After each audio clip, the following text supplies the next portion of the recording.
دی کہ کوئی چیز لے کے آؤ، پانی پلا دو، یہ کر دو، وہ کر دو، جو بھی نبی فرمائے وہ پورا کرو، اور جب واپس آؤ تو پھر دوبارہ سے نماز پڑھنے کی ضرورت نہیں ہے، جہاں سے چھوڑی تھی وہیں سے شروع کر دو۔ کہ نبی کے بلانے سے بندہ نماز سے باہر نہیں ہوتا۔ نبی کا بلان، نبی اگر حکم دے، حکم کی تعمیل بھی کرو تو تم اللہ کی عبادت میں، اور وہیں سے شروع کر دو جہاں سے چھوڑی تھی۔ تو یہ کوئی لوگ تو کہتے ہیں خیال آنے سے نماز ٹوٹتی ہے، یہاں تو میرا مصطفیٰ خود آ گیا۔ عجیب لوگوں نے پتہ نہیں کہاں سے دین سیکھا۔ اگر دین قرآن سے سیکھتے، نبی کے فرمان سے سیکھتے، وَإِذَا قِيلَ لَهُمْ آمِنُوا كَمَا آمَنَ النَّاسُ، اگر یہ دین میرے ابو بکر صدیق سے سیکھا ہوتا، عمر فاروق سے سیکھا ہوتا، عثمان غنی، حیدر کرار، طلحہ و زبیر سے، بلال و سلمان سے، مولا حسن و مولا حسین سے سیکھا ہوتا، تو پھر سمجھ لینا عقیدہ وہی ہے جو اہل سنت والجماعت۔ ہمارا عقیدہ الحمدللہ قرآن والا ہے، ہمارا عقیدہ نبی کے فرمان والا ہے، ہمارا عقیدہ مصطفیٰ کے صحابہ و اہل بیت والا ہے۔ کوئی ثابت تو کرتے ہیں کہ ہمارا لوگوں کا اگر خیال آنے سے نماز ٹوٹتی ہے معاذ اللہ، تو یہاں خیال نہیں۔ آپ دیکھ لیجیے علماء تشریف فرما ہے کہ اگر کوئی شخص نماز پڑھ رہا ہے، اب سلام کرنا سنت ہے، جواب دینا واجب ہے۔ اگر کسی نے کسی کو سلام کیا، اس نے جواب نہیں دیا، تو جواب نہ دینے والا گناہگار ہے۔ سلام کرنا فرض واجب نہیں، یہ سنت ہے، لیکن جواب دینا واجب ہے۔ اب جب کوئی شخص سلام کہے اور وہ جواب نہ دے تو کہنے والا گناہگار ہے، لیکن اگر کوئی شخص نماز میں ہے اور کوئی شخص اس کو سلام کہے، اب وہ اس کے سلام کا جواب دے تو نماز سے ٹوٹ جاتی ہے، وہ نماز سے باہر ہو جائے گا۔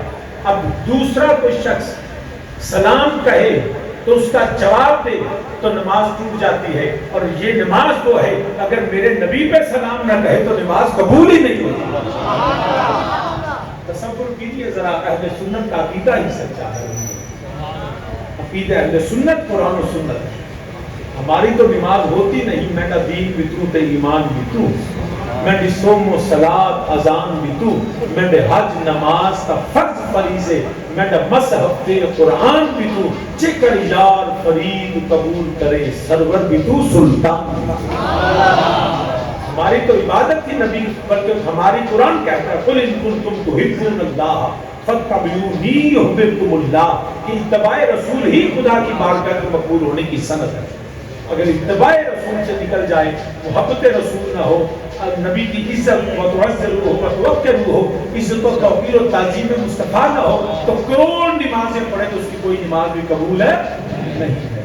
اب دیکھیے نا، دوران نماز حضرت تاجدار صداقت خلیفہ بلا فصل میرے نبی کے یار غار صاحب اسماعیل ہما فی الغار اذ یقول لصاحبہ لا تحزن ان اللہ معنا کی شان والے صحابہ کے امام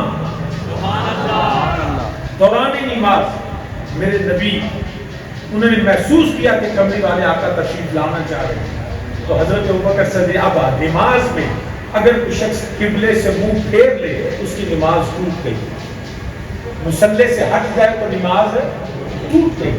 اب جیسے ہی حضرت ابوبکر صدیق رضی اللہ تعالیٰ نے محسوس کیا کہ نبی تشریف لا رہے ہیں، تو حضرت ابوبکر صدیق نے قبلے سے منہ موڑا اور قبلے کو چھوڑ کے مصطفیٰ کے چہرے کی طرف نظریں جمائی۔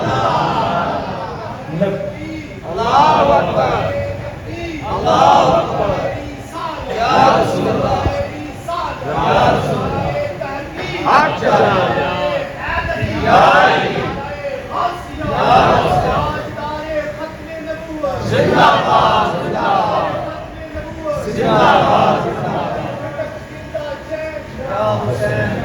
تو حضرت ابوبکر صدیق رضی اللہ، یہ ہے وَإِذَا قِيلَ لَهُمْ آمِنُوا كَمَا آمَنَ النَّاسُ، قبلے سے منہ موڑا اور چہرہ مصطفیٰ کی طرف دیکھ لیا، اور نہ صرف چہرے کی طرف دیکھا، مصلی سے چھوڑا پچھلی صف میں آ گئے۔ میرے نبی نے حکم دیا ابوبکر نماز جاری رکھو، حکم دیا۔ اب دوران نماز علماء سے پوچھئے، اگر امام نماز بھول جائے، قرات بھول جائے، قرآن کی تلاوت بھول جائے، تو جو نماز کے اندر ہے وہی لقمہ دے سکتا ہے، جو نماز میں نہیں نا وہ قرآن کی آیت بتائے اور امام صاحب وہ لقمہ لے لے تو امام کی بھی گئی تو مفتیاں بھی گئی، حالانکہ پڑھا قرآن ہے، لیکن نماز ٹوٹ گئی۔ قرآن کی تلاوت کا لقمہ جو نماز سے باہر ہے وہ لے لے تو نماز ٹوٹ جاتی ہے. میرے نبی نے حکم دیا ابو بکر نماز جاری رکھو. سنا بھی, سمجھا بھی, تعمیل حکم بھی کی, واپس اپنی جگہ پہ گئے اور جہاں سے چہرہ موڑا تھا وہیں سے میرے ابو بکر نے نماز شروع کر دی. تو یہاں پہ تو حکم بھی تھا, میرا نبی خود بھی تھا, چہرے سے قبلے سے چہرہ ہٹا بھی تھا ابو بکر صدیق کا. پھر مان لو نا کہ سنیوں کا عقیدہ ابو بکر صدیق والا. کیا کرم کیا تیری یاد نے, کیا کرم کیا تیری یاد نے, مجھے ستایا نماز میں.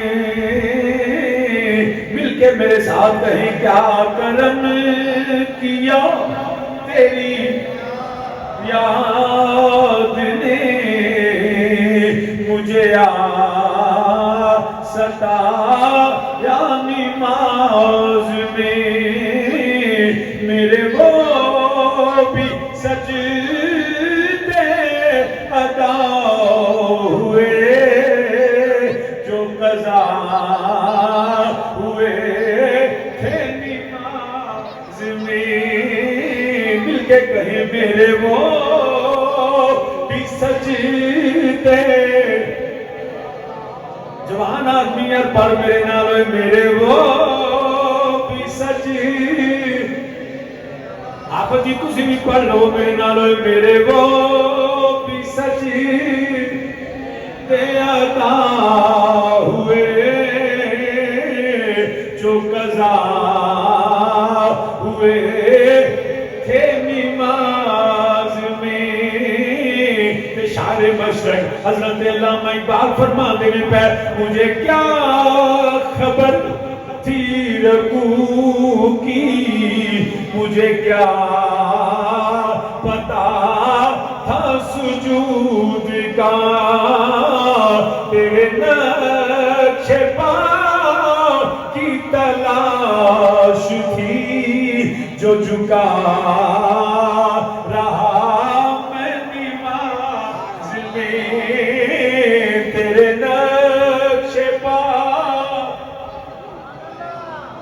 تیرے نقش پا کی تلاش تھی جو جھکا رہا میں نماز میں. حضرت سیدنا صدیق اکبر رضی اللہ تعالیٰ عنہ مصلی بھی چھوڑا, قبلے سے منہ بھی موڑا, نبی کی بات کو سنا, نبی کی بات کو سمجھا, تعمیل حکم بھی کی, پھر جہاں سے نماز چھوڑی وہیں سے شروع, جہاں سے نماز چھوڑی وہیں سے شروع کر لی. تو پتہ یہ چلا میرا دین بھی تو تے ایمان سے, میری سومو صلاۃ اذان بھی تو, نبی کی اتباع, نبی کا حکم ہی کا ہے وہ عبادت ہے. حضرت سیدنا عمر فاروق امیر المومنین رضی اللہ تعالیٰ عنہ طواف کعبہ کر رہے ہیں, حجر اسود کے سامنے فرمانا کہ میں تجھے کبھی نہ چوموں, تے پتھر ہے. وہی کعبے میں پتھر بت کی صورت میں ہو تو چومنا شرک, وہی پتھر حجر اسود کی صورت میں ہو تو چومنا ثواب. پتھر تو دونوں ہے نا, ایک کو چومنا گناہ ہے, دوسرے کو چومنا ثواب ہے. فرق کہاں ہے؟ فرق میرے مصطفیٰ کی نسبت کا ہے. ارے جو بت کا پتھر ہو اس کو چومے تو گناہ ہے, جس کو میرے مصطفیٰ نے چوما اس کو چومے تو اجر و ثواب. فرمایا میں تجھے کبھی نہ چوموں, اس لیے چومتا ہوں تجھے میری سرکار نے چوما. خلفائے راشدین حضرت سیدنا عثمان غنی سے نورین رضی اللہ تعالیٰ عنہ, عثمان تم کعبے کا طواف کر لو, حجر اسود کو چوم لو, صفا مروہ پہ دوڑ لو, حتیم کعبہ پہ بیٹھ کے گریا اور زاری کر لو. عثمان غنی نے فرمایا ہو ہی نہیں سکتا جب تک میرے آقا نہ آ جائے, مجھے کعبے کا طواف بھی گوارا نہیں کیا عمر پر. حضرت علی المرتضیٰ شیر خدا ہے نے کہا نماز بھی نماز عصر, وہ نماز عصر نبی نے ادا کر لی, علی پاک نے ابھی ادا نہیں کی. میرے پاک نبی نے اپنا سر انور علی کی گود میں رکھا. جہاں تک میرا جو ہے مطالعہ ہے بحیثیت طالب علم، میں نے 2 ہی گودیں دیکھی ہیں مردوں میں سے، یا وہ ابو بکر کی تھی جہاں میرے نبی آرام فرماتے، یا وہ علی کی تھی جہاں میرے نبی آرام فرماتے۔ علی پاک نے نبی کا سر انور علی کی گود میں۔ اب قرآن کیا کہتا ہے؟ وَأَقِيمُوا الصَّلَاةَ وَآتُوا الزَّكَاةَ وَارْكَعُوا مَعَ الرَّاكِعِينَ، نماز قائم کرو، وَأَقِيمُوا الصَّلَاةَ، قائم کرو نماز۔ اب عصر کا وقت ہے، سورج غروب ہوتا ہے، جو جاگتے ہوئے شعوری زندگی میں بلوغت کے بعد جان بوجھ کے نماز کو چھوڑے تو گناہ گار ہے، جان بوجھ کے چھوڑے تو گناہ گار ہے۔ حیدر قرار بالغ بھی ہے، عاقل بھی ہے، عصر کی سورج کو ڈوبتا دیکھ بھی رہے ہیں، مگر ڈوبنے دیا۔ علی کی گود میں میرے پاک نبی کا سر انور، اور نبی پاک کو میرے علی زیارت کر رہے ہیں۔ علی اٹھے نماز پڑھی، قرآن کہتا ہے کتاب موقوتا، وقت مقررہ پہ پڑھی۔ حیدر قرار نے کہا تم کیا کہتے ہو؟ علی سورج غروب ہو رہا ہے، فرمایا یہ آسمان کا سورج ہے نا جو کبھی چڑھ گیا کبھی ڈوب گیا، جو سورج میری گود میں ہے نا وداعیا للہ بصیح وسراجا منیرا، ارے وہ کبھی ڈوبا کبھی چھپ گیا کبھی چڑھ گیا، یہ وہ سورج ہے جس کو خدا ڈوبنے دیتا ہی نہیں، سراجا منیرا، چمکتے اور میں یہ نہیں ڈوبتا، یہ چڑھا رہتا ہے۔ علی کی نماز قضا ہو گئی۔ اب کوئی لگائے فتویٰ نماز چھوڑے تو شخص گناہ گار ہے، نماز کا تارک کون ہے؟ گناہ گار۔ جان بوجھ کے نماز نہ پڑھے تو کون ہے؟ گناہ گار۔ تسی پڑھی نہیں کہ چوکھیاں پر بیٹھو بولنوں بھی گئے، کون ہے؟ گناہ گار۔ کون جن نے نماز جان بوجھ کے چھٹے تے کون ہے؟ کوئی مولوی صاحب نے پوچھو مولوی جی علی نے جان بوجھ کے چھٹی، جاگدیاں چھٹی، شعوری زندگی چھٹی، سورج بیٹھنے پہ ڈوبتا ہے، مگر فرمایا آسمان کا سورج جنہا ایک سورج ہے نا غروب ہو جائے وہ یہ آفتاب نہیں، تمہارے حسن کا نین میں جواب نہیں، علی کرتے کینے پہ، نہ علی نفل پڑھ دینے پہ، نہ علی قرآن پڑھ دینے پہ، نہ علی سجدہ کر دینے پہ، سورج آسمان دا ڈوبدا ہے پیا۔ حیدر قرار علی پاک جڑے نے اپنے نبی دے چہرے ود دعا دی زیارت کر دینے پہ، کی منظر بنیا ہویا غروب ہو جائے جو وہ یہ آفتاب نہیں، مل کے میرے نال رکھو تمہارے حسن کا نین میں جواب نہیں، تمہارے حسن کا نین میں جواب نہیں، غروب ہو جائے جو وہ یہ آفتاب، حیدر قرار گئی میں نے پہ سورج ڈوب گیا، بعد میرے نبی بیدار ہوئے، فرمایا علی تواڈیاں آنکھاں وچ آنسو کیوں نے؟ عرض کی سونے میری نماز قضا ہو گئی ہے۔ میرے نبی نے فرمایا علی ادا پڑے گا کہ قضا؟ عرض کی سونے علی دی کدی قضا نہیں ہوئی۔ میرے نبی نے اشارہ فرمایا ڈوبیا ہوا سورج بھی لوٹ آیا۔ یہ میرے نبی دا معجزہ، علی پاک دی عظمت ایک الگ موضوع ہے، لیکن میرا سوال ہے نماز چھڈے تے گناہ ہوندا ہے کہ نہیں؟ مگر مفتیاں دے قلم خشک ہو جاندے جے معاذ اللہ لکھن۔ علی نے جان بوجھ کے چھوڑی، پتہ یہ چلا۔ اب جس بات کو میں ایک جملے کو کہنا چاہتا اس لیے ساری میں نے طویل گفتگو کی، وہ کیا کہ گناہ اور ثواب یہ کسی عمل کی وجہ سے نہیں، یہ میرے مصطفیٰ کی تعظیم کو دیکھنا ہے۔ اگر وہی عمل نبی کی پسند کے مطابق ہو، تعظیم کے تقاضوں کو پورا کرے، تو وہ عمل نیکی ہے، اور وہی عمل اگر تعظیم کے تقاضے سے ہٹ جائے تو وہی عمل گناہ بن جائے۔ سبحان اللہ۔ بات سمجھے کہ نہیں سمجھے؟ کیوں ہے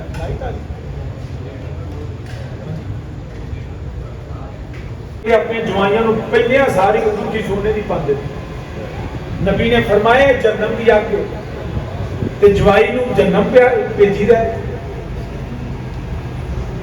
کیوں بھیجیو؟ جی اپنا پیسہ روک پانا ہے تو کو اور شاہ لے دو۔ مطلب مینوں نہیں سمجھ آئی کہ سونے دی انگوٹھی کو خاص حکم شریعت ہے، قرآن نے چاہیا سونے دی انگوٹھی پانی ہے۔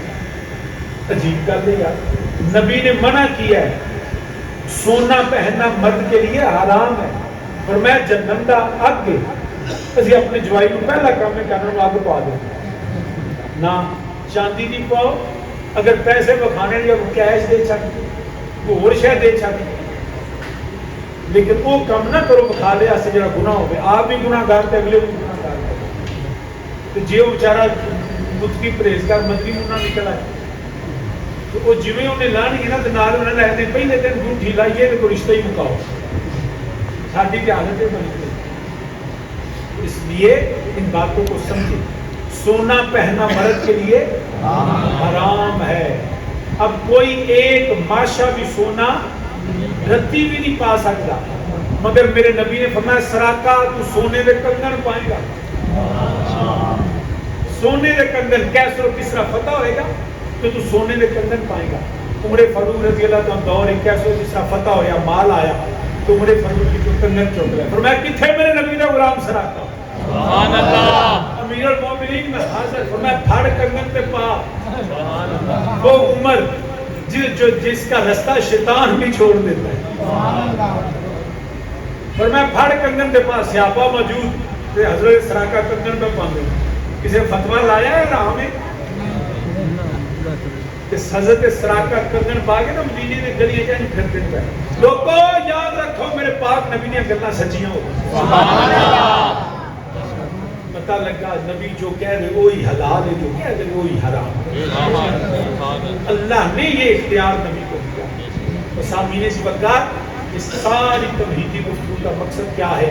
قرآن کہتا ہے ان الذین یؤذون اللہ ورسولہ، جس نے اللہ اور اس کے رسول کو ایذا دی، گناہ نبی کو تکلیف دینا، گناہ نبی کو تکلیف دینا۔ کبھی زندگی کوشش کرو ایسے سارے گناہ گار ہیں، مگر جڑی غلطی ہوگی ہوگی نا فوری معافی مانگو۔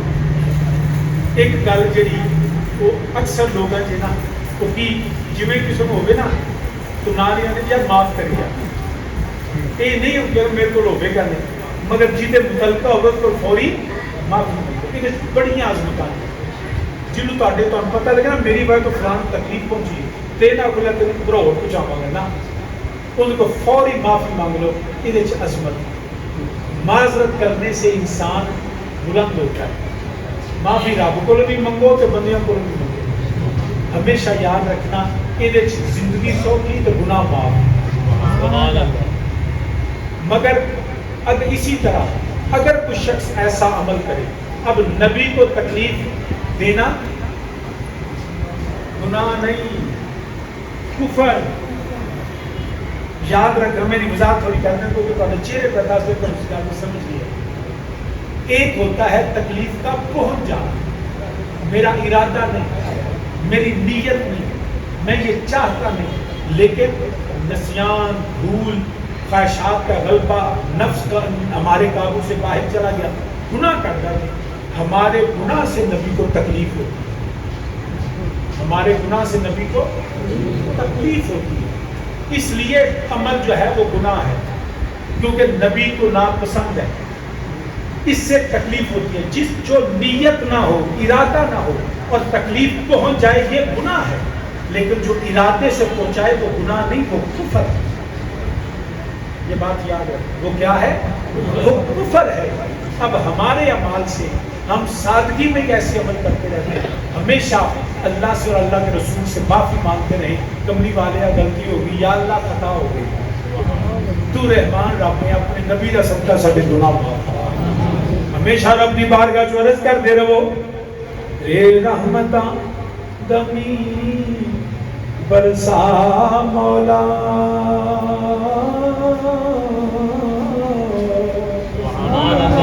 دی ہرس امید والی تری کر دے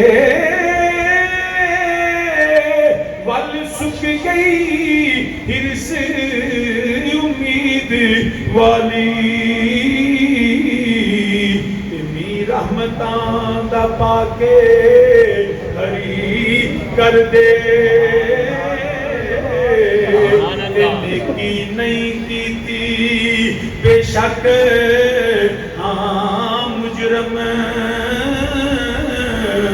کوئی امتی یار دا سمجھ کے بری مل کے میرے نالا کوئی نیکی نہیں کیتی بے شک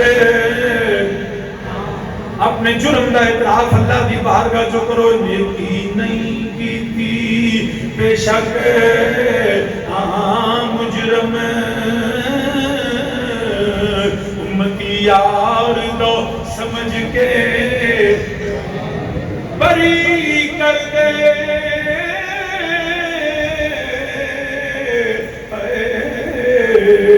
کوئی امتی یار دو سمجھ کے بری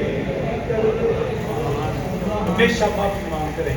تو بات کر رہا ہوں ہمارے عمل سے نبی کو تکلیف پہنچتی ہے, ہم پہنچانا نہیں چاہتے, مگر جس نے پہنچائی وہ کافر ہے, وہ گناہگار نہیں ہے.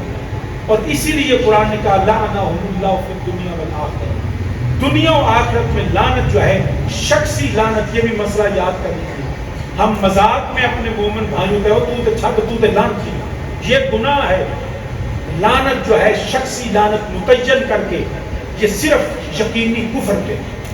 اگر کسی کے عمل پہ ہے تو پھر اس کو نہ کہو, جیسے جھوٹا ہے تو جھوٹ پہ لعنت, لعنت اللہ علی الکاذب, جھوٹوں پہ لعنت, نام لے کے لعنت نہیں کرنی چاہیے کہ تجھ پہ لعنت. مومن کے لیے لعنت کرنا حرام ہے, کیونکہ لعنت کا مطلب ہے خدا کی رحمت سے دور ہو جانا, خدا کی رحمت سے دور ہو جانا. اور مومن جو ہے وہ ہمیشہ کے لیے خدا کی رحمت سے دور نہیں ہوتا, رب کی رحمت میں ہی رہتا. تو اب یاد رکھنا, اسی لیے قرآن کا لعنہم اللہ فی الدنیا والآخرہ. اب بات یہ سمجھ لیجئے, کسی کے عمل سے نبی کو ایذا پہنچے تو گناہ ہے, مومن کسی مومن کو پہنچائے تو گناہ ہے, نبی کو انجانے میں پہنچ جائے تو جس کو پتا ہو ارادہ اور نیت سے کرے تو وہ گناہگار نہیں. وہ کون ہے؟ بولیے نا یار, کافر ہے. کون ہے؟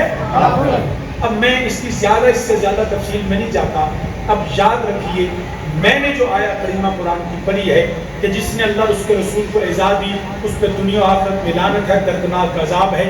اب اس آیت کے تناظر میں یزید کے کردار کو دیکھیں. کیا یزید کے کسی عمل سے پہنچی ہے یا اس نے پہنچائی ہے؟ یہ میرا سوال ہے, کیونکہ بعض لوگوں کو کفر یزید پہ دلیل نہیں دی. وہ کہتے ہیں جی امام اعظم خاموش تھے تو ہم خاموش کیوں نہیں؟ تو ان دوستوں کو یہ بھی پتا ہونا چاہیے کہ امام اعظم 2 جگہ پہ ثبوت کر گئے. ہر مسئلے میں شریعت کی روشنی میں حد بیان کی, لیکن 2 جگہ پہ آپ نے حد بیان نہیں کی, ثبوت کیا, خاموش رہے. وہ کون سی جگہ؟ ایک وہ شخص جو بدکاری کرے, گناہ کرے, زنا کرے, تو اس کے لیے شریعت نے حد بتائی ہے. اگر وہ کمارا ہے تو اس کو کوڑے لگے, شادی شدہ ہے تو سٹوننگ ٹو ڈیتھ, سزائے موت ہے, پتھر مار سنسار کر دو. امام اعظم نے فتویٰ جاری کر دیا, فقہ میں بیان کر دیا, شریعت بتا دی قرآن و سنت کی روشنی میں کہ یہ زنا کی سزا ہے. مگر ایک مقدمہ آیا کہ ایک شخص اپنی ماں سے بدکاری کرے تو آپ نے پھر فتویٰ نہیں دیا, کیونکہ زنا کا فتویٰ تو ہے, یہ وہ عمل ہے کہ یہ زنا سے بھی بڑھ کے اس کا فتویٰ کیا ہے کہ اس نے ایک زنا کیا, دوسرا معاذرہ اپنی ماں سے کیا. امام اعظم خاموش ہو گئے, کیونکہ اس کو حد بھی لگائیں تو یہ پاک نہیں ہو سکتا. یہی معاملہ یزید کو, قتل کرے تو گناہگار ہے, سزا دو. قصاص و دیت کے قانون شریعت میں واضح ہے, کوئی اس میں ابہام نہیں, کوئی ایمبیگوٹی نہیں, کوئی شک نہیں, کوئی ڈاؤٹ نہیں. کیٹاگوریکلی ان قرآن اینڈ سنہ ہیز بین ڈسکرائبڈ, ہر چیز وضاحت سے بیان کرتی ہے. لیکن جب کوئی قتل کرے تو اس کی قصاص ہے یا دیت ہے. لیکن جب یزید نے امام حسین کو قتل کیا اور کروایا تو امام خاموش ہو گئے کہ صرف قتل نہیں ہے، یہ خون رسول بھی تو ہے۔ کہا اب اس کو بری کیسے کروں، اب اس میں فتویٰ کیا دوں؟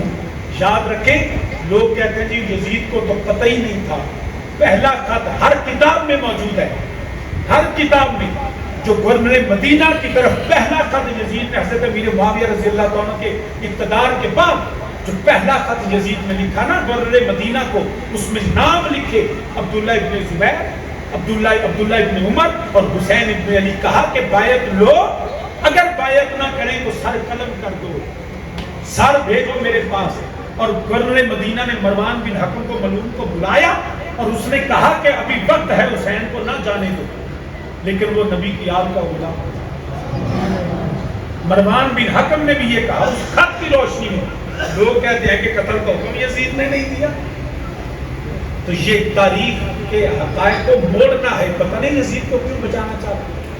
ایک میں نے مولوی صاحب کی تقریر سنی، وہ کہیں گے یزید سے شروع کے امیر معاویہ کی طرف جاتے ہیں، میں نے کہا ہم سنی ہیں، ہمارا ان باتوں سے کوئی تعلق نہیں۔ حضرت امیر معاویہ رضی اللہ عنہ پہ ہمارا سنیوں کا عقیدہ بڑا واضح ہے، ہم ان کے ہر عمل پہ ثبوت کرتے ہیں، ان پہ لعنت کرنا جو ہے ہم گناہ سمجھتے ہیں، بلکہ جہنمی کتوں میں سے کتا ہے جو میرے مصطفیٰ کے صحابی کے متعلق بات ہے، ہم سکوت کرتے ہیں، توحید کے قائل نہیں، لیکن ہمارا عقیدہ یہ ہے علی کل بھی حق پہ تھے، علی آج بھی حق پہ۔ لبیک یا رسول اللہ لبیک، لبیک لبیک یا رسول اللہ لبیک، لبیک زندہ باد، زندہ باد، زندہ باد۔